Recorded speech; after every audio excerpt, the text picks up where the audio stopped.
প্ৰথম পাঠটি আলোচনা কৰিলোঁ আমি জয় জয় যাদৱ বৰগীতটি আলোচনা কৰিলোঁ শংকৰদেৱৰ।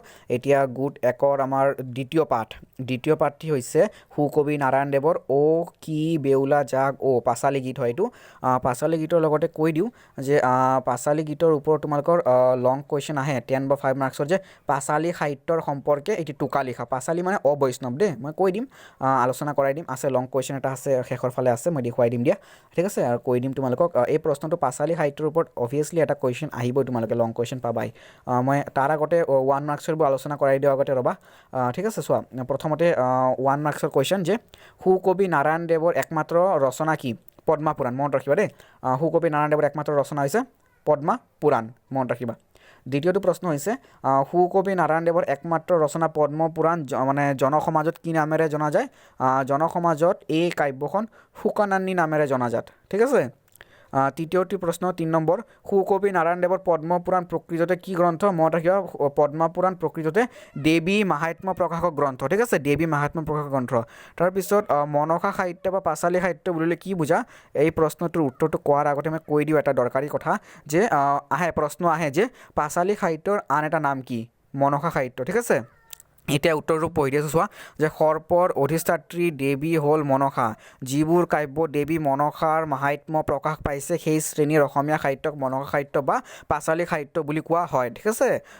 লং কুৱেশ্যন তোমালোকে ইয়াৰ ওপৰত পাবা, পাঁচালী সাহিত্যৰ ওপৰত লং কুৱেশ্যন আহে দেই, দৰকাৰী প্ৰশ্ন মই কৈ দিম।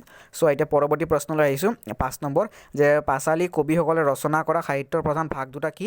মানে পাঁচালী কবি যিসকল আছিলে, সুকবি নাৰায়ণদেৱ আছিলে, পীতাম্বৰ আছিলে, মনকৰ আছিলে, দুৰ্গাবৰ আছিলে, আহে যে মানে দুগৰাকী পাঁচালী কবিৰ নাম লিখা। তোমালোকে লিখিবা সুকবি নাৰায়ণদেৱ, তাৰপিছত দুৰ্গাবৰ। এতিয়া আমি উত্তৰটো পঢ়িম। 5 নম্বৰটো চোৱা যে পাঁচালী কবিসকলে ৰচনা কৰা সাহিত্যৰ প্ৰধান ভাগ দুটা কি কি? প্ৰথমটো হৈছে মনসা বা পদ্মা দেৱীৰ মাহাত্ম্য প্ৰকাশক, আৰু শটো হৈছে ৰামায়ণ মহাভাৰত আদিৰ কাহিনীৰ সম্বলিত, এই দুটা ভাগ, ঠিক আছে। পাঁচালী কবিসকলে ৰচনা কৰা সাহিত্যৰ ভাগ দুটা এই দুটা। এতিয়া পৰৱৰ্তী প্ৰশ্নলৈ আগবাঢ়িম। আমি পৰৱৰ্তী প্ৰশ্নলৈ আহিছোঁ। পৰৱৰ্তী প্ৰশ্ন হৈছে সুকবি নাৰায়ণদেৱৰ একমাত্ৰ কাব্য পদ্মা পুৰাণত কি বিষয়বস্তু বৰ্ণিত হৈছে? সুকবি নাৰায়ণদেৱৰ একমাত্ৰ কাব্য পদ্মা পুৰাণত মানে মূলতঃ মানে সীতাৰ দেহ ত্যাগ, তাৰপিছত পদ্মাৰ উৎপত্তি, তাৰপিছত সৃষ্টি পাতন, সমুদ্ৰ মন্থন, দক্ষ যজ্ঞ, শিৱ পাৰ্বতীৰ বিবাহ, কাৰ্তিকৰ জন্ম, তাৰকাসুৰ বধ, মানে এইবোৰ সকলো কথা মানে উল্লেখ আছে পদ্মা পুৰাণত, ঠিক আছে। চ' এতিয়া পৰৱৰ্তী প্ৰশ্নলৈ আগবাঢ়িম আমি।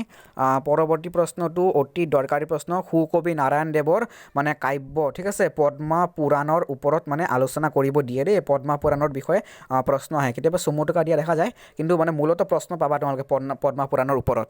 এতিয়া মানে পদ্মা পুৰাণৰ বিষয়বস্তু ইতিমধ্যে পালোঁ আমি। সুকবি নাৰায়ণদেৱৰ একমাত্ৰ কাব্য হ'ল পদ্মা পুৰাণ।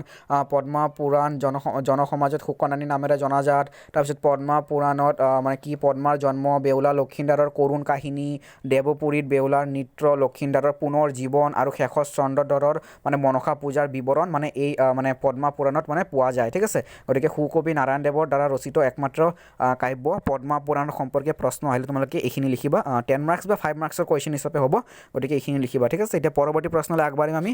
পৰৱৰ্তী প্ৰশ্ন হৈছে আমাৰ যে সুকবি নাৰায়ণদেৱৰ কি বেউলা জাগ পাঠটিৰ মূল ভাৱ। মই তোমালোকক ভিডিঅ'টো আৰম্ভ হোৱাৰ আগতে কৈ দিছিলোঁ যে বৰগীতৰ আৰু তোমালোকৰ কি বেউলা জাগ এই মানে কবিতাটিৰ, ঠিক আছে, মূল ভাৱ আহে, এই দুটা কবিতাৰ পৰা মূল ভাৱ আহে তোমালোকৰ। বৰগীতটি এতিয়ালৈকে আমি আলোচনা কৰিলোঁ, এতিয়া আমি এইটো আলোচনা কৰিম। চোৱা সুকবি নাৰায়ণদেৱৰ কি বেউলা জাগ এই পাঠটিৰ মূল ভাৱ হৈছে, চোৱা প্ৰথমতে এই পাঠটিৰ জৰিয়তে মানে মনসা দেৱীৰ মাহাত্ম্যৰ কথা প্ৰকাশ কৰা হৈছে। মনসা দেৱীৰ মাহাত্ম্য প্ৰকাশ কৰাৰ লগতে মানে জনসমাজত, ঠিক আছে, জনসমাজত মানে মানে সৰ্পৰ অধিষ্ঠাত্ৰী দেৱী মানে মনসা পূজাৰ মানে মাহাত্ম্য প্ৰতিপন্ন কৰা হৈছে, ঠিক আছে, মানে এই মানে আমাৰ কবিতাটিৰ মাজেৰে। গতিকে তোমালোকে এইটো ইয়াৰ পৰা ষ্টাৰ্ট কৰিবা। অসমীয়া সাহিত্যত সুকবি নাৰায়ণদেৱৰ ৰচনা কি বেউলা জাগ গীতটোৰ কাহিনী ভাগ মানে পদ্মা পুৰাণৰ পৰা গ্ৰহণ কৰিছে, ঠিক আছে। ইয়াৰ পৰা ষ্টাৰ্ট কৰি তোমালোকে লিখিব লাগিব একদম শেষলৈকে। তাৰ আগতে কৈ দিওঁ মানে এই যে তোমালোকৰ কবিতাটো, এই গীতটোৰ জৰিয়তে মানে লৌকিক কথাৰে বেউলা আৰু লক্ষীন্দৰৰ মাজত মানে বেউলা আৰু লক্ষীন্দৰৰ মাজত যি হৈছিলে মানে সেই সম্পৰ্কে প্ৰণয় কাহিনী ব্যক্ত কৰি মনসা দেৱীৰ মাহাত্ম্য প্ৰকাশ কৰা হৈছে, জনসমাজত মানে মহাত্মা দেৱীৰ মাহাত্ম্য প্ৰকাশ কৰা হৈছে। গতিকে ইয়াৰ পৰা ষ্টাৰ্ট কৰিবা একদম শেষলৈকে। চোৱা মই দেখাই দি আছোঁ, এই পেৰাগ্ৰাফলৈকে লিখিবা একদম এইখিনিলৈকে। মানে মই কৈ দিওঁ আৰু এটা কথা, তোমালোকে একদম মানে কেন্দ্ৰস্থ ভাৱ হৈছে কি বেউলা জাগ এই মানে তোমালোকৰ গীতটিৰ তথা কবিতাটিৰ মানে মূল ভাৱ তথা কেন্দ্ৰস্থ ভাৱ হৈছে মনসা দেৱীৰ মাহাত্ম্য প্ৰকাশ কৰা আৰু জনসমাজত মনসা পূজাৰ অস্তিত্ব প্ৰতিপন্ন কৰা আৰু বৈদিক ধাৰাটো বজাই ৰখা বা অক্ষুণ্ণ ৰখা। ঠিক আছে, এতিয়া আমি পৰৱৰ্তী প্ৰশ্নলৈ আগবাঢ়িম। আমাৰ পৰৱৰ্তী প্ৰশ্ন হৈছে পাঁচালী সাহিত্যৰ বিষয়ে এটি টোকা লিখা। ঠিক আছে, এটি প্ৰবন্ধ যুগুত কৰা। পাঁচালী সাহিত্যৰ ওপৰত তোমালোকে লিখিবা যে পাঁচালী সাহিত্য হৈছে তোমালোকৰ মানে অবৈষ্ণৱ। ঠিক আছে, পাঁচালী হৈছে মানে অবৈষ্ণৱ, মনত ৰাখিবা। ঠিক আছে, মানে শংকৰী যুগৰ প্ৰায়বোৰ কবিয়ে বৈষ্ণৱ ভাৱাদৰ্শৰ প্ৰতি অনুপ্ৰাণিত হৈ সাহিত্য সৃষ্টিত মনোনিৱেশ কৰিছিলে, কিন্তু তাৰ ভিতৰতো 2-4জনে এই ভাৱাদৰ্শৰ দ্বাৰা অনুপ্ৰাণিত নহৈ বেলেগ শ্ৰেণীৰ মানে সাহিত্যৰ সৃষ্টি কৰিছিলে, মনত ৰাখিবা। আৰু তেওঁলোকক অবৈষ্ণৱ কবি বুলিও আখ্যা দিয়া হয়। মই ইতিমধ্যে কৈ দিছোঁ অবৈষ্ণৱ কবিৰ ভিতৰত মানে পীতাম্বৰ আছিলে, মনকৰ আছিলে, দুৰ্গাবৰ আছিলে আৰু সুকবি নাৰায়ণদেৱ আছিলে। আমি এতিয়া আলোচনা কৰিব লাগিব পাঁচালী সাহিত্যৰ মানে বিষয়ে। পাঁচালী সাহিত্য হৈছে মানে বৈষ্ণৱ ভাৱাদৰ্শৰ বিপৰীতে অবৈষ্ণৱ। ঠিক আছে, আৰু পাঁচালী শব্দটো আহে 1 মাৰ্কছৰ কুৱেশ্যন ক'ৰ পৰা আহিছে। পাঁচালী শব্দটো সংস্কৃত পাঞ্চালী শব্দ বা পাঞ্চালিকা শব্দৰ পৰা ওলাইছে। তোমালোকে এইখিনি গোটেই লিখিবা, 10 মাৰ্কছৰ লং কুৱেশ্যন পাঁচালী সাহিত্যৰ বিষয়ে। এতিয়া আমি পৰৱৰ্তী অধ্যায়লৈ আহিছোঁ। পৰৱৰ্তী গোট দ্বিতীয় গোট কাব্য। দ্বিতীয় গোটৰ প্ৰথম পাঠ বব্ৰুবাহনৰ যুদ্ধ। বব্ৰুবাহনৰ যুদ্ধৰ ওপৰত তোমালোকৰ হৰিবৰ বিপ্ৰৰ কেইবাটাও শ্বৰ্ট কুৱেশ্যন আহে, মই কৈ দি আছোঁ। চোৱা প্ৰশ্নবোৰ পঢ়ি দিম, অতি চমু প্ৰশ্নৰ উত্তৰ। প্ৰথম হৈছে প্ৰাক শংকৰী যুগৰ যুদ্ধ কাব্যৰ প্ৰণেতাজনৰ নাম কি? হৰিবৰ বিপ্ৰ। 2 নম্বৰটো হৈছে কমতাপুৰ ৰজাৰ পৃষ্ঠপোষকতাত কাব্য ৰচনা কৰা কবিসকলৰ ভিতৰত সৰ্বশ্ৰেষ্ঠ কোন আছিলে? মনত ৰাখিবা, সৰ্বশ্ৰেষ্ঠ আছিলে কমতাপুৰৰ ৰজাৰ পৃষ্ঠপোষকতাত কাব্য ৰচনা কৰা কবিসকলৰ ভিতৰত সৰ্বশ্ৰেষ্ঠ আছিলে হৰিবৰ বিপ্ৰ। 3 নম্বৰটো হৈছে হৰিবৰ বিপ্ৰই ৰচনা কৰা বব্ৰুবাহনৰ যুদ্ধ, তাম্ৰধ্বজৰ যুদ্ধ আৰু লৱকুশৰ যুদ্ধ, এই কাব্যকেইখনেদি কবিয়ে কিহৰ মানে প্ৰশস্তি কৰিছে? এই কাব্যকেইখনৰ জৰিয়তে বা মাজেদি কবিয়ে তৰুণ শক্তিৰ প্ৰশস্তি কৰিছে। ঠিক আছে, 4 নম্বৰটো যে লৱকুশৰ যুদ্ধ কাব্যখন কোনে ৰচনা কৰিছিলে? হৰিবৰ বিপ্ৰই। 5 নম্বৰটো লৱকুশৰ যুদ্ধ কাব্যখনৰ মূল বিষয়বস্তু ক'ৰ পৰা চয়ন কৰা হৈছে বা লোৱা হৈছে?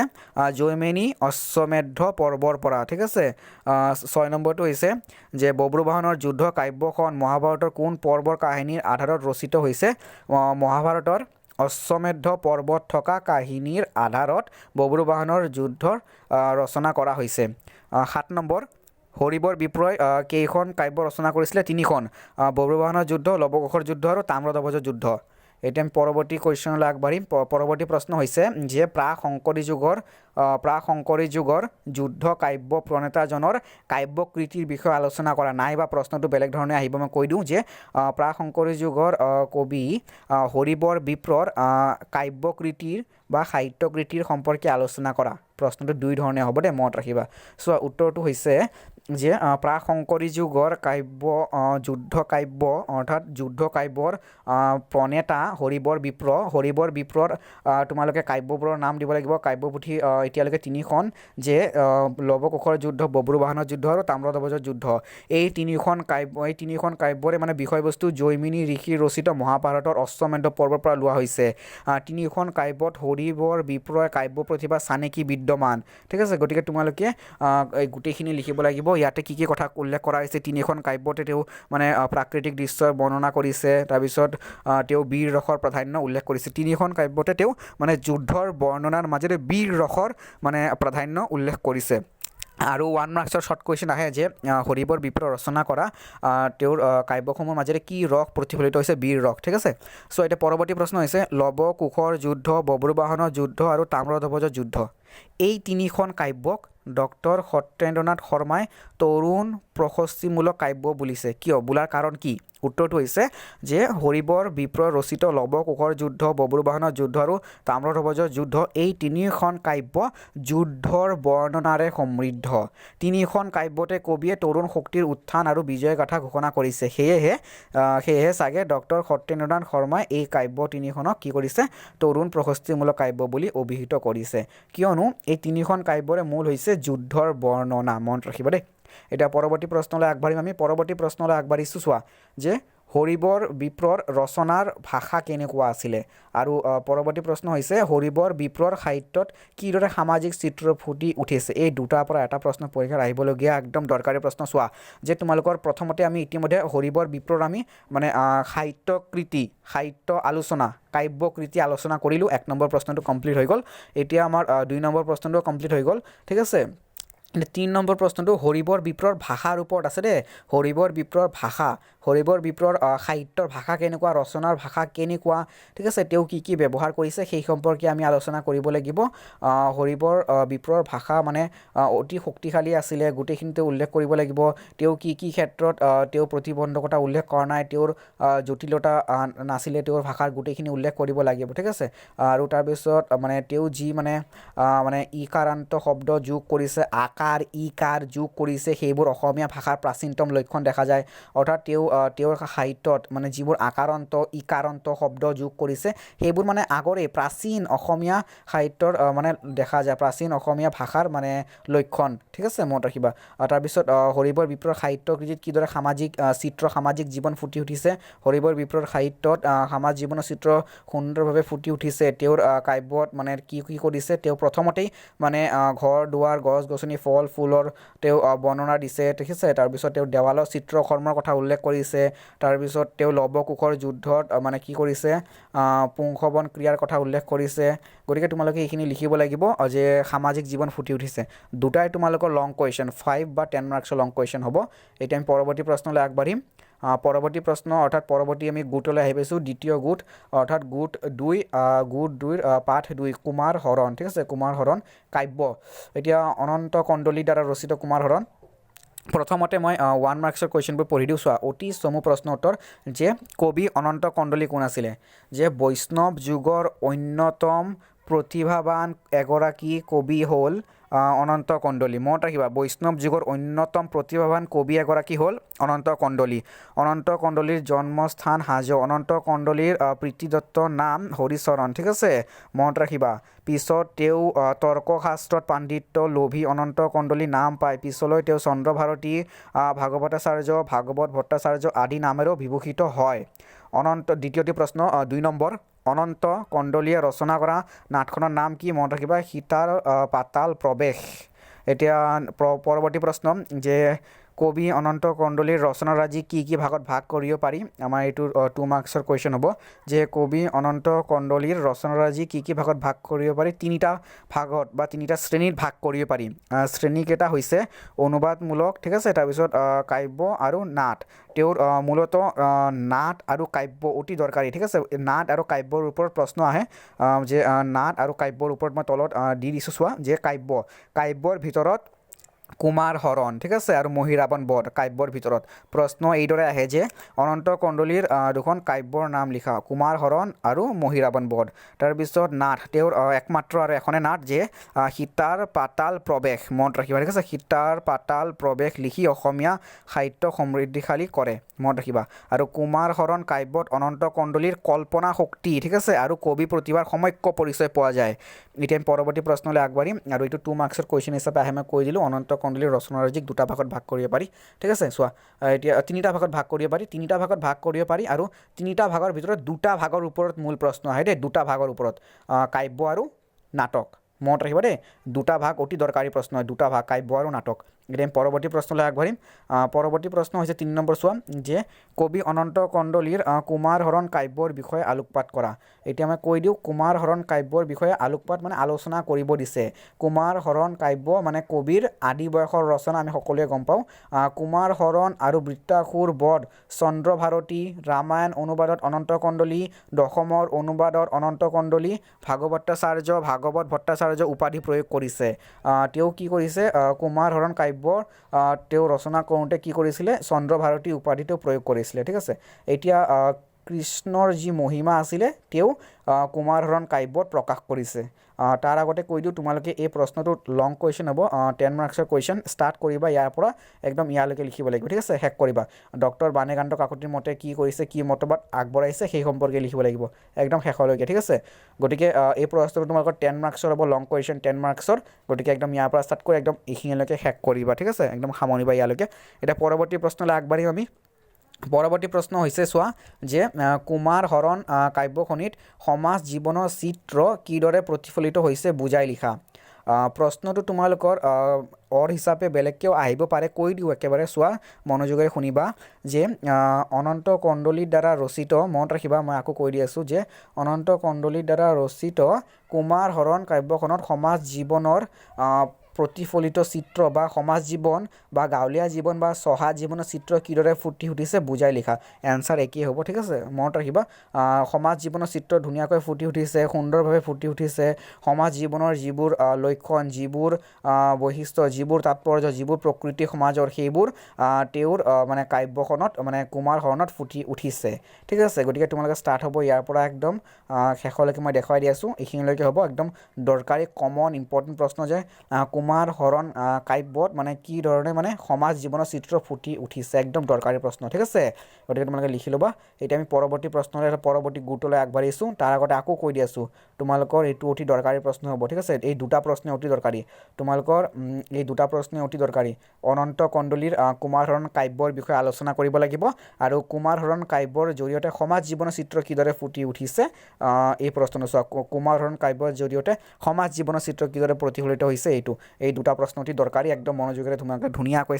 চাই লিখি ল'বা ঠিক আছে দুটা প্ৰশ্ন অতি দৰকাৰী এতিয়া আমি পৰৱৰ্তী প্ৰশ্নলৈ পৰৱৰ্তী গোটলৈ আগবাঢ়িম তৃতীয় গোট 3 নাটক ঠিক আছে অৰ্জুন ভঞ্জন মাধৱদেৱৰ হয় সো এতিয়া অতি চমু প্ৰশ্ন উত্তৰবোৰ পঢ়িম তাৰ আগতে এটা দৰকাৰী কথা যে অৰ্জুন ভঞ্জন নাটক আন কি নামেৰে জনা যায় দধি মথন ঠিক আছে দধি মথন 1 মাৰ্কছৰ কুৱেশ্যন হিচাপে দেখা যায় প্ৰায় আহে ঠিক আছে যে অৰ্জুন ভঞ্জন নাটক আন কি নামেৰে জনা যায় দধি মথন আৰু আমি গম পাইছোঁ যে মাধৱদেৱ ইয়াৰ মানে ৰচয়িতা এতিয়া আমি চমু প্ৰশ্ন উত্তৰবোৰ চাম মাজে অতি চমু প্ৰশ্ন উত্তৰ যে মাধৱদেৱৰ অৰ্জুন ভঞ্জনৰ বাহিৰে বাকী নাটকেইখনক কি বুলি কোৱা হয় ঝুমুৰা বুলি কোৱা হয় আহে যে মাধৱদেৱৰ দুখন ঝুমুৰাৰ নাম লিখা তোমালোকে তেতিয়া লিখিব লাগিব চুৰ ধৰা পিম্পৰা গুচোৱা ভূমি লিটোৱা ভোজন বিহাৰ আছে পিছলৈ প্ৰশ্ন আছে দেখুৱাই দিম 2 মাৰ্কছৰ হিচাপে ঠিক আছে চোৱা এতিয়া 2 নম্বৰ প্ৰশ্নটো যে মাধৱদেৱৰ ৰচিত বৰগীতৰ সংখ্যা কিমান 157টা এতিয়া 3 নম্বৰ প্ৰশ্ন মাধৱদেৱৰ অন্যতম ৰচনা ভক্তি ৰচনা বুলি পুথিখনৰ মূল লেখক কোন মনত ৰাখিবা বিষ্ণুপুৰী সন্যাসী ঠিক আছে এতিয়া 4 নম্বৰ মাধৱদেৱৰ নাটসমূহৰ প্ৰধান চৰিত্ৰ কি শিশু কৃষ্ণ দেই মাধৱদেৱৰ নাটসমূহৰ প্ৰধান বৈশিষ্ট্য হৈছে শিশু কৃষ্ণ মনত ৰাখিবা শিশু কৃষ্ণ তাৰপিছত মাধৱদেৱৰ 5 নম্বৰ মাধৱদেৱৰ ঝুমুৰা কেইখনৰ নাম উল্লেখ কৰা এইটো তোমালোকৰ 2 মাৰ্কছৰ কুৱেশ্যন হিচাপে আহিব মাধৱদেৱৰ দুখন ঝুমুৰাৰ নাম লিখা মনত ৰাখিবা চুৰ ধৰা আছে পিম্পৰা গুচোৱা আছে ভূমি লিটোৱা আছে ভোজন বিহাৰ 4খন আছে তাৰপিছত আমাৰ পৰৱৰ্তী প্ৰশ্ন কাৰ অনুৰোধত মাধৱদেৱে নামমালিকা গ্ৰন্থখন অনুবাদ কৰিছিলে মনত ৰাখিবা কোচ ৰজাৰ মানে বৃদ্ধ মন্ত্ৰী মানে বিৰূপাক্ষ কাজীৰ অনুৰোধত প্ৰশ্নটোৰ আন ধৰণে আহে এটা বেলেগ ধৰণে আহে কৈ দিওঁ যে নামমালিকা গ্ৰন্থখন কোনে অনুবাদ কৰিছিলে মহাপুৰুষ শ্ৰীমন্ত শংকৰদেৱে ঠিক আছে মাধৱদেৱে মহাপুৰুষ মাধৱদেৱে ৰচনা কৰিছে শংকৰদেৱে গুণমালা ৰচনা কৰিছিল ঠিক আছে গুণমালা শংকৰদেৱে ৰচনা কৰিছিলে আৰু নামমালিকা মাধৱদেৱে ৰচনা কৰিছিল ঠিক আছে মনত ৰাখিবা নামমালিকা মাধৱদেৱে আৰু গুণমালা শংকৰদেৱে এতিয়া পৰৱৰ্তী প্ৰশ্নলৈ আগবাঢ়িম আমি পৰৱৰ্তী প্ৰশ্ন হৈছে যে অৰ্জুন ভঞ্জন নাটৰ মূল কি অৰ্জুন ভঞ্জন নাটৰ মূল হৈছে ভাগৱতৰ দশম স্কন্ধ ভাগৱত পুৰাণৰ দশম স্কন্ধ অৰ্জুন ভঞ্জন নাটৰ মূল হৈছে ভাগৱত পুৰাণৰ দশম স্কন্ধ ভাগৱতৰ মানে নৱমৰ পৰা দশম অধ্যায়ত অৰ্জুন ভঞ্জন নাটৰ কাহিনীভাগ বৰ্ণিত হৈছে মনত ৰাখিবা দেই আৰু কি কৰা হৈছে নাটৰ সংযুক্ত নন্দ যশোদা দাম্পতীৰ কলহৰ মানে বৰ্ণনাখিনি মূল ভাগৱতৰ নহয় নাট্যকাৰৰ নিজস্ব সৃষ্টি অৰ্থাৎ মানে নন্দ যশোদাৰ যি কলহ হৈছিলে অৰ্থাৎ কাজিয়াৰ সূত্ৰপাত হৈছিলে সেই সূত্ৰপাতটো মানে ভাগৱতৰ দশম স্কন্ধত নাই এইটো মানে নাট্যকাৰৰ নিজা সৃষ্টি মাধৱদেৱে নিজাকে সৃষ্টি কৰিছে এতিয়া 2 নম্বৰ পৰৱৰ্তী প্ৰশ্ন অৰ্জুন ভঞ্জন নাটৰ বিষয়বস্তু কি অৰ্জুন ভঞ্জন নাটৰ বিষয়বস্তু মানে তিনিটা স্তৰত লক্ষ্য কৰা যায় প্ৰথম শিশু কৃষ্ণ আৰু দ্বিতীয়টো হৈছে তোমাৰ মাতৃ যশোদাৰ স্নেহপূৰ্ব বিৰোধ দ্বিতীয়টো হ'ব এতিয়া আমাৰ জমালুৰ্জুন ভংগ জমালুৰ্জুন গছ এটা আছিলে জমালুৰ্জুন গছ ভংগ আৰু তৃতীয় হৈছে নন্দ যশোদাৰ দম্পতীৰ কলহ ঠিক আছে কাজিয়াৰ সূত্ৰপাত এতিয়া আমি পৰৱৰ্তী প্ৰশ্নলৈ আহিছোঁ যিটো একদম দৰকাৰী প্ৰশ্ন তোমালোকৰ এইটো আহে যে মানে অৰ্জুন ভঞ্জন নাটৰ তাৎপৰ্য উল্লেখ কৰা তোমালোকে অৰ্জুন ভঞ্জন নাটৰ তাৎপৰ্য উল্লেখ কৰিব হ'লে তোমালোকে গোটেইখিনি লিখিব লাগিব এই গোটেইখিনিতে গোটেই কথা উল্লেখ আছে ঠিক আছে লং কুৱেশ্যন হ'ব আগতে কৈ দিলোঁ 5 বা 10 মাৰ্কছৰ লং কুৱেশ্যন অৰ্জুন ভঞ্জন নাটৰ তাৎপৰ্য ঠিক আছে এতিয়া পৰৱৰ্তী প্ৰশ্নলৈ আগবাঢ়িম পৰৱৰ্তী প্ৰশ্ন আমি পাইছোঁ যে মাধৱদেৱৰ অৰ্জুন ভঞ্জন নাটৰ স্তৰকেইটা কি মাধৱদেৱৰ অৰ্জুন ভঞ্জন নাটৰ স্তৰকেইটা তাৰ আগতে কৈ দিওঁ যে অৰ্জুন ভঞ্জন নাটৰ তাৎপৰ্য ইয়াতে কি কৰা হৈছে মানে ভক্তিৰ শ্ৰেষ্ঠত্ব প্ৰতিপন্ন কৰা হৈছে ঠিক আছে ভক্তিৰ শ্ৰেষ্ঠত্বই হৈছে অৰ্জুন ভঞ্জন নাটৰ তাৎপৰ্য মনত ৰাখিবা এতিয়া আমি পৰৱৰ্তী প্ৰশ্ন মাধৱদেৱৰ অৰ্জুন ভঞ্জন নাটৰ স্তৰকেইটা কি আমি স্তৰকেইটাৰ বিষয়ে লিখিব লাগিব তিনিটা স্তৰ আছে ঠিক আছে এই তিনিটা স্তৰৰ বিষয়ে উল্লেখ কৰিব লাগিব আমাৰ লং কুৱেশ্যন হ'ব এইটো লং কুৱেশ্যন হিচাপে আমি তিনিটা স্তৰৰ কথা উল্লেখ কৰিব লাগিব ঠিক আছে তিনিটা স্তৰ দিয়া আছে দফা হিচাপে লিখিবা তোমালোকে এতিয়া আমি পৰৱৰ্তী প্ৰশ্নলৈ যাম দফা হিচাপে লিখিলে সম্পূৰ্ণ নম্বৰ পোৱা যায় পৰৱৰ্তী প্ৰশ্ন হৈছে অৰ্জুন ভঞ্জন নাটৰ মূল কথাখিনি তোমাৰ ভাষাত লিখা তাৰপিছত নাইবা হিচাপে অৰ্থাৎ অথবা হিচাপে বেলেগ ধৰণে আহিব পাৰে প্ৰশ্নটো যে অৰ্জুন ভঞ্জন নাটৰ মাজেদি মাতৃ ঠিক আছে মাতৃ পুত্ৰৰ মানে মানে সাহত্বৰ সম্পৰ্কটো কিদৰে মানে ফুটি উঠিছে ঠিক আছে মানে মাতৃ মানে যশোদা আৰু কৃষ্ণৰ মাজৰ মানে সম্পৰ্কটো কি ধৰণে ফুটি উঠিছে তোমালোকে এইখিনি লিখাৰ আগতে এটা কথা উল্লেখ কৰিব লাগিব যে অৰ্জুন ভঞ্জন নাটৰ কাহিনীভাগ মূল ভাগৱতৰ দশম স্কন্ধৰ আধাৰত ৰচিত ঠিক আছে দশম স্কন্ধৰ আধাৰত ৰচিত আৰু ইয়াতে মানে শ্ৰীকৃষ্ণৰ মানে শিশু কৃষ্ণৰ মানে চৰিত্ৰৰ মাজেৰে মনত ৰাখিবা শিশু কৃষ্ণৰ চৰিত্ৰৰ মাজেৰে কি কৰা হৈছে এই মানে কাহিনীটো অৰ্থাৎ এই গোটেই মানে কাহিনীটোৰ চৰিত্ৰবোৰ বৰ্ণনা কৰা হৈছে তোমালোকে লং কুৱেশ্যন হ'ব তোমালোকেতো নিজৰ ভাষাৰে লিখিব দিছে নিজৰ ভাষাৰে বনাই লিখিব দিছে মনত ৰাখিবা গতিকে অৰ্জুন ভঞ্জন নাটৰ মূল কথাখিনি মূল বিষয়বস্তু সাৰাংশ তোমালোকে ধুনীয়াকৈ লিখিবা একদম দৰকাৰী প্ৰশ্ন হ'ব এতিয়া পৰৱৰ্তী আমি কুৱেশ্যনলৈ আগবাঢ়িম পৰৱৰ্তী কুৱেশ্যন হৈছে চোৱা যে অৰ্জুন ভঞ্জন নাটৰ মানে চৰিত্ৰ ঠিক আছে চৰিত্ৰৰ ওপৰত চমু টুকুৰা আহে মই গোটেইখিনি চৰিত্ৰ দি দিছোঁ তাৰ আগতে প্ৰশ্নটো পঢ়ি দিওঁ চোৱা অৰ্জুন ভঞ্জন নাটৰ চৰিত্ৰ চিত্ৰণত নাট্যকাৰৰ কিমান দূৰ সফল হৈছে আলোচনা কৰা অৰ্জুন ভঞ্জন মানে নাটৰ চৰিত্ৰ মানে চিত্ৰণৰ নাট্যকাৰ কিমান দূৰ সফল হৈছে আলোচনা কৰা যে চৰিত্ৰ নাটৰ এক গুৰুত্বপূৰ্ণ উপাদান চৰিত্ৰসমূহ স্বকীয় বৈশিষ্ট্যৰে সমুজ্জ্বল নহ'লে মানে নাট্যৰ ব্যাহত নহয় পোৱা নাযায় মানে নাটকীয় কাহিনীৰ বিকাশ চৰিত্ৰ অবিহনে সম্ভৱ হ'ব নোৱাৰে চৰিত্ৰ নিখুঁত চিত্ৰণে কাহিনী এটাক মানে চিত্তাকৰ্ষক মানে কৰি তোলে আকৰ্ষণীয় কৰি তোলে ঠিক আছে কাহিনী আৰু চৰিত্ৰ মানে দৰকাৰী উপাদান হয় মনত ৰাখিবা নাটকৰ এতিয়া মানে আমি চৰিত্ৰবোৰ চাব লাগিব চমু টুকুৰা হিচাপে মই দেখুৱাই দি আছোঁ ৰ'বা প্ৰথমতে কৃষ্ণৰ চৰিত্ৰটো চাবা তোমালোকে কৃষ্ণ হৈছে মানে মুখ্য চৰিত্ৰ ঠিক আছে কৃষ্ণ হৈছে মুখ্য চৰিত্ৰ শিশু কৃষ্ণ তাৰপিছত আমি পাম যশোদা চৰিত্ৰ হৈছে স্ত্ৰী চৰিত্ৰ যশোদা হৈছে শ্ৰীকৃষ্ণৰ মানে ভগৱান শ্ৰীকৃষ্ণৰ মানে পালিত মাতৃ ঠিক আছে পালিত মাতৃ আৰু শ্ৰীকৃষ্ণৰ জন্মদাত্ৰী মাতৃৰ ওপৰত শ্বৰ্ট কুৱেশ্যন আছে যে কোন হয় জন্মদাত্ৰী মাতৃ দৈৱকী মনত ৰাখিবা ভগৱান শ্ৰীকৃষ্ণ জন্মদাত্ৰী মাতৃ দৈৱকী এতিয়া পৰৱৰ্তী হৈছে আমাৰ নন্দৰ ওপৰত চমু টুকুৰা চাবা ঠিক আছে আন এটি আমাৰ পুৰুষ চৰিত্ৰ হৈছে নন্দ এতিয়া আৰু শেষত আছে আমাৰ ৰোহিণী হৈছে বলৰামৰ মাক হয় তোমালোকে এই চৰিত্ৰবোৰ চমু টুকুৰা হিচাপে চাবা ঠিক আছে চোৱা গোটেইখিনি হৈ গ'ল এতিয়া তলত উল্লেখ কৰিব লাগিব যে এই কাহিনীৰ মানে চৰিত্ৰখিনিয়ে কি কৰিছে নাটকখনত সংযোজন কৰিছে আৰু নাটকখনক এক বিশেষ মানে আকৰ্ষণীয় কৰি তুলিছে এতিয়া আমি পৰৱৰ্তী অধ্যায়লৈ আহিছোঁ পৰৱৰ্তী গোট 4 গোটৰ মানে প্ৰথম পাঠ 1 মানে অৰ্জুনৰ সাংখ্যক যুগ মনত ৰাখিবা বৈকুণ্ঠনাথ ভট্টাচাৰ্য এতিয়া প্ৰথমতে আমি ইয়াতে পাম ভট্টদেৱৰ কথা পাম ভট্টদেৱৰ গদ্য ৰীতিৰ বিষয়ে পাম ভট্টদেৱৰ মানে গদ্য শৈলীৰ বিষয়ে পাম 10 মাৰ্কছৰ লং কুৱেশ্যন যিটো তোমালোকৰ পৰীক্ষাত মানে প্ৰতিবাৰে আহে ঠিক আছে ভট্টদেৱৰ বিষয়ে যি লেচন দিয়ক তাতে তোমালোকে ভট্টদেৱৰ গদ্য ৰীতিৰ সম্পৰ্কে প্ৰশ্ন পাবা ঠিক আছে চ' এতিয়া প্ৰথমতে মই আলোচনা কৰাই দি আছোঁ যে অৰ্জুনৰ সাংখ্যক যুগ ঠিক আছে এতিয়া প্ৰথমতে 1 মাৰ্কছৰ প্ৰশ্নবোৰ পঢ়িম যে অতি চমু প্ৰশ্ন উত্তৰ ভট্টদেৱৰ প্ৰকৃত নাম কি বৈকুণ্ঠনাথ ভাগৱত ভট্টাচাৰ্য বৈকুণ্ঠনাথ ভাগৱত ভট্টাচাৰ্য য'ত তোমালোকে 1 মাৰ্কছৰ প্ৰতিবাৰে প্ৰশ্ন আহে পাবা তাৰপিছত ভট্টদেৱৰ ক'ত জন্মগ্ৰহণ কৰিছিলে ভট্টদেৱে জন্মগ্ৰহণ ক'ত কৰিছিলে মানে প্ৰাচীন কামৰূপ জিলাৰ বৰ্তমান বৰপেটা জিলাৰ মানে ভেৰা গাঁৱত ঠিক আছে মনত ৰাখিবা এতিয়া 3 নম্বৰ প্ৰশ্ন যে ভট্টদেৱে কাৰ আদেশত মানে কথা ভাগৱত কথা গীতা আৰু কথা ৰত্নাৱলী গ্ৰন্থ ৰচনা কৰিছিলে তেওঁৰ গুৰু আছিলে দামোদৰ দেৱ ঠিক আছে মনত ৰাখিবা ভট্টদেৱে কথা গীতা কথা ভাগৱত আৰু কথা ৰত্নাৱলী গুৰু দামোদৰ দেৱৰ আজ্ঞাত ৰচনা কৰিছিলে ঠিক আছে 1 মাৰ্কছৰ কুৱেশ্যন আহে যে ভট্টদেৱৰ গুৰু কোন ভট্টদেৱৰ গুৰু হৈছে দামোদৰ দেৱ মনত ৰাখিবা এতিয়া 4 নম্বৰটো হৈছে অসমীয়া গদ্য সাহিত্যৰ ইতিহাস মানে কাৰ পৰা আৰম্ভ হোৱা বুলি কোৱা হয় অসমীয়া গদ্য সাহিত্যৰ ইতিহাস ভট্টদেৱৰ পৰাই প্ৰকৃততে আৰম্ভ হোৱা বুলি কোৱা হয় যদিও মহাপুৰুষ শ্ৰীমন্ত শংকৰদেৱৰ অংকীয়া নাটত গদ্যৰ আভাস পোৱা গৈছিলে কিন্তু প্ৰকৃততে অসমীয়া গদ্য সাহিত্যৰ জনক হৈছে ভট্টদেৱ ঠিক আছে পৰৱৰ্তী প্ৰশ্ন যে কাৰ হাতত অসমীয়া গদ্য সাহিত্যৰ প্ৰকৃত মানে অৰ্থত শুভাৰম্ভ হয় মনত ৰাখিবা ভট্টদেৱৰ হাতত 6 নম্বৰ প্ৰশ্ন যে অসমীয়া গদ্য সাহিত্যৰ পথ প্ৰদৰ্শক কাক কোৱা হয় অসমীয়া গদ্য সাহিত্যৰ পথ প্ৰদৰ্শক বুলি ভট্টদেৱক কোৱা হয় বৈকুণ্ঠনাথ ভাগৱত ভট্টাচাৰ্য বা ভট্টদেৱক কোৱা হয় তোমালোকে দেখিব পাৰিছা যে এই প্ৰশ্নটো 2-3 বাৰকৈ ৰিপিট হৈছে অতি দৰকাৰী প্ৰশ্ন আৰু মনত ৰাখিবা ভট্টদেৱৰ প্ৰকৃত নামটো মনত ৰাখিবা বৈকুণ্ঠনাথ ভাগৱত ভট্টাচাৰ্য এতিয়া আমি পৰৱৰ্তী প্ৰশ্ন 7 নম্বৰটো পঢ়িম যে প্ৰকৃত অসমীয়া গদ্য সৃষ্টিকৰ্তা কোন ভট্টদেৱ সো আকৌ ৰিপিট হৈছে চাইছা দৰকাৰী প্ৰশ্ন একদম ইম্পৰ্টেণ্ট তাৰপিছত পৰৱৰ্তী প্ৰশ্ন হৈছে যে ভট্টদেৱৰ মানে ভক্তি বিবেক গ্ৰন্থ কি ভাষাত লিখা ভট্টদেৱৰ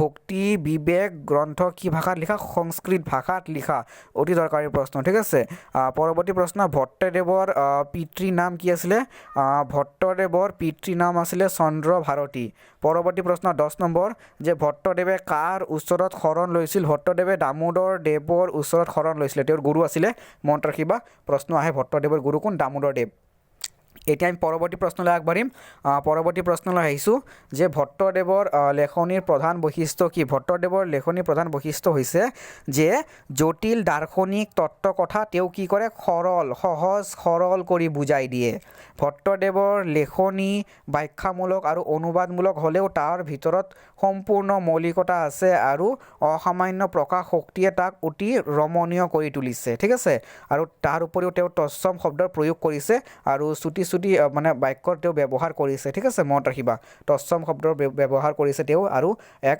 সৌষ্ঠৱপূৰ্ণ তেওঁ এটা ভাষাশৈলী ৰচনা কৰিছে এতিয়া পৰৱৰ্তী প্ৰশ্নলৈ আগবাঢ়িম পৰৱৰ্তী প্ৰশ্ন হৈছে যিটো মই ভিডিঅ'টো আৰম্ভণি হোৱাৰ আগতে আৰু এই পাঠটি আৰম্ভ হোৱাৰ আগতে মই কৈ দিছিলোঁ যে ভট্টদেৱৰ সম্পৰ্কে যি তোমালোকে লেচন নোপোৱা যি পাঠ নোপোৱা তাতে এটা প্ৰশ্ন আহে প্ৰতি বছৰে প্ৰতিবাৰে অহা দেখা যায় ভট্টদেৱৰ গদ্য শৈলী বা গদ্য ৰীতি ঠিক আছে এতিয়া প্ৰশ্নটো আৰম্ভ কৰোঁ যে অসমীয়া গদ্যৰ জনক আখ্যাৰে ঠিক আছে অসমীয়া গদ্যৰ জনক আখ্যাৰে বিভূষিত ভট্টদেৱৰ গদ্য শৈলীৰ বৈশিষ্ট্যসমূহ আলোচনা কৰা মই ইতিমধ্যে কৈ দিছোঁ যে ভট্টদেৱৰ গদ্য ৰীতি বা গদ্য শৈলীৰ ওপৰত তোমালোকৰ বৈশিষ্ট্যবোৰ আহে গতিকে প্ৰশ্নটোৰ উত্তৰ তোমালোকে লিখিব হ'লে প্ৰথমতে ক'ব লাগিব যে ভট্টদেৱৰ গদ্য শৈলী হৈছে মানে জটিল তত্ত্ব কথাৰ পৰিৱৰ্তে সহজ সৰল ৰূপে তেওঁ বুজাই দিয়ে আৰু তেওঁৰ সম্পূৰ্ণ মৌলিকতা পোৱা যায় তেওঁৰ মানে কাব্য ঠিক আছে গতিকে গোটেইখিনি তেওঁৰ গদ্যত পোৱা যায় গোটেইখিনি মৌলিকতা পোৱা যায় তেওঁ গদ্য সাহিত্যৰ জনক তোমালোকে আৰু এটা কথা উল্লেখ কৰিবা তেওঁ তৎসম শব্দৰ প্ৰয়োগ কৰিছে তৎসম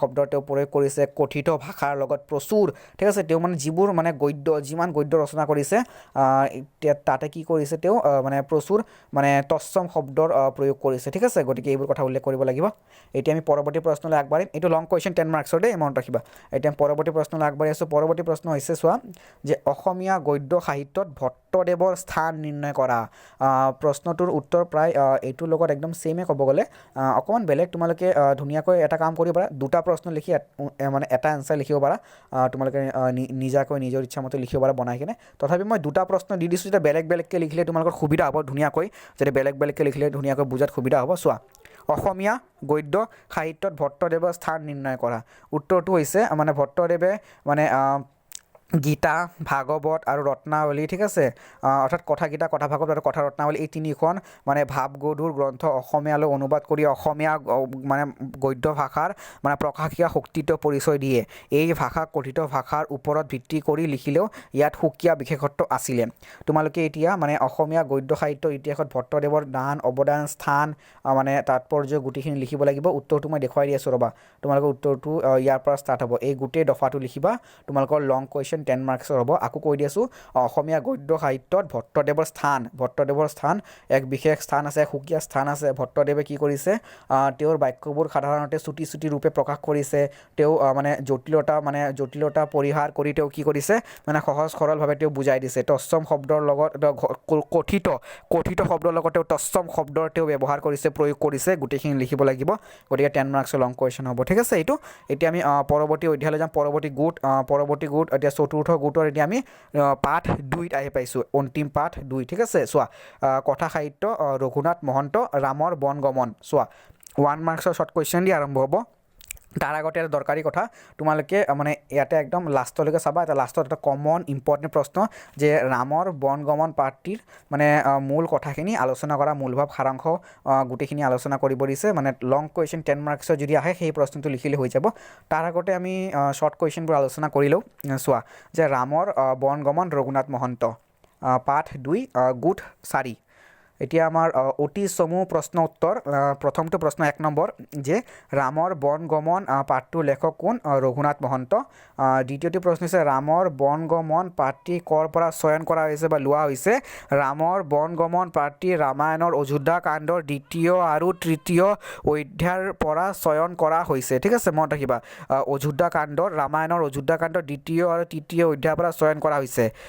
3 নম্বৰটো হৈছে ৰঘুনাথ মহন্ত কোন আছিল? ৰঘুনাথ মহন্ত দৈয়াং এলেঙি সত্ৰৰ প্ৰতিষ্ঠাতা, মনত ৰাখিবা, ঠিক আছে। দৈয়াং এলেঙি সত্ৰৰ প্ৰতিষ্ঠাতা হৰিকৃষ্ণৰ নাতি ৰঘুনাথ মহন্ত আছিল অসমীয়া ৰামায়ণী সাহিত্যৰ অন্যতম স্ৰষ্টা, মনত ৰাখিবা। 4 নম্বৰ হৈছে ৰঘুনাথ মহন্তৰ পিতৃৰ নাম কি আছিল? ৰঘুনাথ মহন্তৰ পিতৃৰ নাম আছিল কৃষ্ণনাথ মহন্ত, মনত ৰাখিবা, কৃষ্ণনাথ মহন্ত। এতিয়া 5 নম্বৰটো হৈছে ৰঘুনাথ মহন্তই ৰচনা কৰা গ্ৰন্থ কেইখন আৰু কি কি? ৰঘুনাথ মহন্তই ৰচনা কৰা গ্ৰন্থ হৈছে কথা ৰামায়ণ, উদ্ভুত ৰামায়ণ আৰু শত্ৰুঞ্জয় কাব্য। শত্ৰুঞ্জয় কাব্য তেওঁৰ প্ৰথম ৰচনা আছিলে, আমি পৰৱৰ্তী প্ৰশ্ন পাম ৰ'বা। এতিয়া 6 নম্বৰটো হৈছে ৰঘুনাথ মহন্তৰ প্ৰথম ৰচনা শত্ৰুঞ্জয় কাব্য কোন চনত সম্পূৰ্ণ হয়? মই ইতিমধ্যে কৈছিলোঁ যে শত্ৰুঞ্জয় তেওঁৰ প্ৰথম কাব্য আছিলে। চোৱা, উত্তৰটো হৈছে ৰঘুনাথ মহন্তৰ প্ৰথম ৰচনা শত্ৰুঞ্জয় কাব্য 1736 চনত সম্পূৰ্ণ হয়। 7 নম্বৰ, শত্ৰুঞ্জয় কাব্যক আন কি নামেৰে জনা যায়? শত্ৰুঞ্জয় কাব্যক এই কাব্যক বালিৰ দিগ্বিজয়ী বুলিও জনা যায়। আহে দেই, চাবা, দৰকাৰী প্ৰশ্ন। এতিয়া 8 নম্বৰ, ৰঘুনাথ মহন্তৰ অন্তিম ৰচনা কি? ৰঘুনাথ মহন্তৰ অন্তিম ৰচনা আছিলে কথা ৰামায়ণ, ঠিক আছে, মনত ৰাখিবা, কথা ৰামায়ণ ৰঘুনাথ মহন্তৰ মানে অন্তিম ৰচনা, ঠিক আছে, শেষ বয়সৰ ৰচনা। 9 নম্বৰ, ৰঘুনাথ মহন্তই ৰচনা কৰা শ্ৰেষ্ঠ গ্ৰন্থখন কি আছিলে? শ্ৰেষ্ঠ গ্ৰন্থখনৰ নাম কি? 1781 চনত ৰচনা কৰা কথা ৰামায়ণ ৰঘুনাথ মহন্তৰ শ্ৰেষ্ঠ গ্ৰন্থ আছিলে। এতিয়া 10 নম্বৰ, যে ৰঘুনাথ মহন্তই কাৰ দ্বাৰা প্ৰভাৱিত হৈ কথা ৰামায়ণ ৰচনা কৰে? ৰঘুনাথ মহন্তই কথা ৰামায়ণ ৰচনা কৰে অপ্ৰমাদী কবি মাধৱ কন্দলীৰ দ্বাৰা প্ৰভাৱিত হৈ। আৰু মাধৱ কন্দলীক অপ্ৰমাদী কবি বুলি কোনে কৈছিলে? কেতিয়াবা প্ৰশ্ন আহে দেই, মনত ৰাখিবা, মহাপুৰুষ শ্ৰীমন্ত শংকৰদেৱে কৈছিলে। এতিয়া পৰৱৰ্তী প্ৰশ্নলৈ আগবাঢ়িম। আমি পৰৱৰ্তী প্ৰশ্নলৈ আহি পাইছোঁ। পৰৱৰ্তী প্ৰশ্ন হৈছে যে ৰঘুনাথ মহন্তৰ কাব্যকৃতিৰ বিষয়ে আলোচনা কৰিব দিছে, অৰ্থাৎ সাহিত্য কৃতিৰ বিষয়ে আলোচনা কৰিব দিছে। তোমালোকে পাবা প্ৰশ্ন 5 বা 10 মাৰ্কছৰ লং কুৱেশ্যন, ৰঘুনাথ মহন্তই ৰচনাৰাজি নাইবা সাহিত্যৰ সম্পৰ্কে আলোচনা কৰা। আমি ইতিমধ্যে পাইছোঁ যে ৰঘুনাথ মহন্তই ইতিমধ্যে 3খন কাব্য ৰচনা কৰিছে। তেওঁ মাধৱ কন্দলীৰ দ্বাৰা প্ৰভাৱিত হৈ তেওঁ কথা ৰামায়ণ তেওঁ ৰচনা কৰিছে। তাৰপিছত তেওঁ কথা ৰামায়ণৰ লগতে উদ্ভুত ৰামায়ণ ৰচনা কৰিছে, শত্ৰুঞ্জয় কাব্য ৰচনা কৰিছে। এই 3খন কাব্যৰে তেওঁৰ মানে ৰামায়ণ হৈছে তেওঁৰ মানে কথা ৰামায়ণ তেওঁৰ শ্ৰেষ্ঠ, শত্ৰুঞ্জয় তেওঁৰ প্ৰথম ৰচনা, ঠিক আছে, আৰু কথা ৰামায়ণ তেওঁৰ শেষৰ ৰচনা আৰু শ্ৰেষ্ঠ ৰচনা, মনত ৰাখিবা। তেওঁৰ দ্বিতীয় ৰচনা হৈছে উদ্ভুত ৰামায়ণ, তেওঁৰ দ্বিতীয়খন ৰচনা, মনত ৰাখিবা, ঠিক আছে। গতিকে এইখিনি লিখিব লাগিব, গোটেইখিনি লং কুৱেশ্যন 5 বা 10 মাৰ্কছৰ হ'ব, অ'কে। এতিয়া আমি পৰৱৰ্তী প্ৰশ্নলৈ আগবাঢ়িম। পৰৱৰ্তী প্ৰশ্নত আহি পাইছোঁ পৰৱৰ্তী প্ৰশ্নৰ অৰ্থাৎ ব্যাখ্যা এটা আছিলে এটাই দি দিছোঁ যে মানে প্ৰসংগ সংগঠিত ৰেখা ব্যাখ্যা কৰা যে স্ত্ৰীৰ হেনয় চৰিত্ৰ যাত অতি অনিৰুক্ত ঠিক আছে তাত তিলকে বিৰক্ত ইয়াতে মানে স্ত্ৰী জাতিৰ কথা উল্লেখ কৰা হৈছে মই আকৌ কৈ দি আছোঁ যে স্ত্ৰীৰ হেনয় চৰিত্ৰ যাত অতি অনুৰক্ত তাত তিলেকে বিৰক্ত ঠিক আছে গতিকে ইয়াতে স্ত্ৰী জাতিৰ চৰিত্ৰৰ কথা কোৱা হৈছে অৰ্থাৎ তিৰোতাসকলে কি কৰে তিৰোতাসকলে মানে বিশেষভাৱে কিবা এটা বস্তুৰ প্ৰতি যদি অনুৰক্ত হয় অতি সোনকালে অতি খন্তেকে তাৰ পৰা বিৰক্তও হয় ঠিক আছে গতিকে সেই কথা উল্লেখ কৰিব দিছে ব্যাখ্যা এটাই আছিলে এটাই দি দিছোঁ একদম কম্পালচাৰী আহিবলগীয়া ভিতৰত পৰিব ইম্পৰ্টেণ্ট হয় চাবা তোমালোকে এইটো ঠিক আছে এতিয়া পৰৱৰ্তী প্ৰশ্নলৈ যাম আমি পৰৱৰ্তী প্ৰশ্নলৈ আহি পাইছোঁ পৰৱৰ্তী প্ৰশ্ন হৈছে ৰঘুনাথ মহন্তৰ গদ্য ৰীতি যিদৰে আমি মানে ভট্টদেৱৰ গদ্য ৰীতি আলোচনা কৰিছোঁ ঠিক সেইদৰে মানে ৰঘুনাথ মহন্তৰ গদ্য ৰীতি সম্পৰ্কীয় প্ৰশ্ন আহিব পাৰে ঠিক আছে তো লং কুৱেশ্যনে আহিব 10 মাৰ্কছৰ বা 5 মাৰ্কছৰ লং কুৱেশ্যনে আহিব চোৱা মানে গদ্য সাহিত্যৰ জনক ভট্টদেৱৰ গদ্যশৈলীতকৈ ৰঘুনাথ মহন্তৰ গদ্যশৈলী বহুখিনি পৰিৱৰ্তন হৈছে মানে বেলেগ পৃথক পৃথক আছে ঠিক আছে গতিকে সেই সম্পৰ্কে তোমালোকে লিখিব লাগিব তোমালোকে গোটেইখিনি এনচাৰটো দেখুৱাই দিছোঁ ইয়াৰ পৰা ষ্টাৰ্ট হ'ব একদম ইয়ালৈকে শেষ কৰিব ঠিক আছে গতিকে এইখিনিলৈকে লিখিব লাগিব মানে ৰঘুনাথ মহন্তৰ গদ্যশৈলী বা গদ্য ৰীতি ঠিক আছে গতিকে তোমালোকৰ এইটো 10 মাৰ্কছৰ লং কুৱেশ্যন হ'ব গদ্য ৰীতি ৰঘুনাথ মহন্তৰ গদ্য ৰীতি মনত ৰাখিব 10 মাৰ্কছৰ লং কুৱেশ্যন হ'ব দেই অতি দৰকাৰী প্ৰশ্ন এতিয়া আমি পৰৱৰ্তী প্ৰশ্নলৈ যাম এতিয়া আমি পৰৱৰ্তী প্ৰশ্নলৈ আহি পাইছোঁ আৰু আজিৰ পাঠটোৰ আমাৰ অন্তিমটো প্ৰশ্ন ঠিক আছে একদম অন্তিমটো প্ৰশ্ন তোমালোকৰ অসমীয়া MIL 1 তাৰ অন্তিমটো প্ৰশ্ন হৈছে ৰঘুনাথ মহন্তৰ ৰামৰ বন গমনৰ মানে পাঠটিৰ সাধাৰণ আলোচনা আগবঢ়োৱা মানে তোমাৰ নিজৰ ভাষাত আলোচনা কৰিব দিছে আৰু যিটো একদম দৰকাৰী কমন ইম্পৰ্টেণ্ট লং কুৱেশ্যন মই মানে এই পাঠটি আৰম্ভ কৰাৰ আগতে কৈছিলোঁ যে তোমালোকে ৰামৰ বন গমন পাঠটিৰ ওপৰত এটা মানে লং কুৱেশ্যন পাবা যিটো লাষ্টত আছে এই প্ৰশ্নটোৰ কথাই কৈছিলোঁ যে তোমালোকে মানে